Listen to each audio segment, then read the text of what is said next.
Hello guys, সবাইকে জানাই পাখি প্রেমিক চ্যানেলে স্বাগতম। আজকের ভিডিওটা খুবই গুরুত্বপূর্ণ। আজ আমরা জানব কোকাটেল পাখির কোন সিজনে বেশি রোগ হয় আর কি কি রোগ হয়। তো বন্ধুরা, আপনার কাছেও যদি কোকাটেল পাখি থাকে তাহলে ভিডিওটা শেষ পর্যন্ত দেখবেন। তো বন্ধুরা, ধরুন আপনার বাসায় একটি সুন্দর কোকাটেল আছে। সে খুব খেলাধুলা করে, গান গায়, সব কিছুই ঠিক আছে, কিন্তু হঠাৎ একদিন দেখলেন পাখিটা চুপচাপ হয়ে গেছে, খাচ্ছে না, পালক ফুলিয়ে বসে আছে।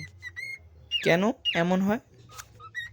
আসলে বন্ধুরা, কোকাটেল পাখিরা সবচেয়ে বেশি অসুস্থ হয় শীতকাল ও বর্ষাকালে। তো বন্ধুরা, শীতকালের যে সমস্যাগুলি দেখা দেয় কোকাটেল পাখি, শীতকালে ঠান্ডা বাতাসে কোকাটেল খুব দ্রুত সর্দি কাশিতে আক্রান্ত হয়। আর সাধারণ কিছু রোগ আছে যেগুলি প্রথম, যেমন ঠান্ডা লাগা, এবং দ্বিতীয় শ্বাসকষ্ট, ও তৃতীয় নম্বর যে রোগটি সেটি হচ্ছে পালক ফুলিয়ে বসে থাকা, এবং 4 নম্বর যে রোগটি আছে সে রোগটি সবাই জানেন, কিছু কিছু পাখির ক্ষেত্রে দেখে থাকতে পারেন, নাক দিয়ে জল পড়া অর্থাৎ সর্দি হওয়া। তো বন্ধুরা, শীতকালে এই সকল রোগগুলি হওয়ার কারণ কোকাটেল পাখি মূলত উষ্ণ জায়গার পাখি। ওরা আসলে এসেছে অস্ট্রেলিয়া থেকে, তাই বেশি ঠান্ডা সহ করতে পারে না। তো বন্ধুরা, এই ছিল শীতকালের কিছু রোগ। এবার জানা যাক বর্ষাকালে কি কি সমস্যা হয়।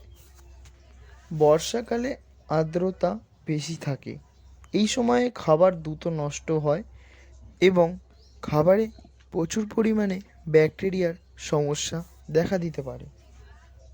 এবং আর যেই রোগগুলি দেখা দেয়, প্রথম যে রোগটি সেটি হচ্ছে ডায়রিয়া, দ্বিতীয় যে রোগটি সেটি হচ্ছে পেটের সমস্যা, ও তৃতীয় রোগটি দুর্বল হয়ে যাওয়া। অনেক সময় ভেজা খাবার বা নোংরা জল থেকেই এইসব রোগ হয়ে থাকে। তো বন্ধুরা, আরও কিছু সাধারণ রোগ আছে যেগুলো সিজন ছাড়াও কোকাটেল পাখির রোগগুলো বেশি দেখা দেয়। তো বন্ধুরা, সিজন ছাড়াও যেসব রোগগুলি হয়ে থাকে সেগুলি প্রথম স্থানে দেখা যায় ভিটামিনের অভাব, এবং দ্বিতীয় স্থানে দেখা যায় কোকাটেল পাখির শরীর থেকে পালক খসে পড়া, ও তৃতীয় যে রোগটি সেটি হচ্ছে মাইটো ইনফেকশন, এবং চতুর্থ যে রোগটি সেটি হচ্ছে ফিমেল পাখির ক্ষেত্রে ডিম আটকে যাওয়া বা ডিম ফুটে বাচ্চা না হওয়া। তো বন্ধুরা, এখন প্রশ্ন হচ্ছে কি করলে পাখিকে সুস্থ রাখা যাবে। তো বলি বন্ধুরা, প্রথম যেভাবে সুস্থ রাখার চেষ্টা করবেন, শীতে খাঁচা ঢেকে রাখুন। দ্বিতীয়, সরাসরি ঠান্ডা বাতাস যেন না লাগে। ও তৃতীয়, পরিষ্কার জল ও ফ্রেশ খাবার দিন। যে চতুর্থ যে পদ্ধতি সেটি হচ্ছে সপ্তাহে 2 থেকে 3 দিন ভিটামিন সাপ্লিমেন্ট দিতে পারেন। ও পঞ্চম, খাঁচা সবসময় পরিষ্কার রাখুন। তো বন্ধুরা, মনে রাখবেন কোকাটেল খুব সেনসিটিভ পাখি, একটু অবহেলা করলে বড় সমস্যা হতে পারে। তো বন্ধুরা, আজকের ভিডিওটি এটুকুই ছিল।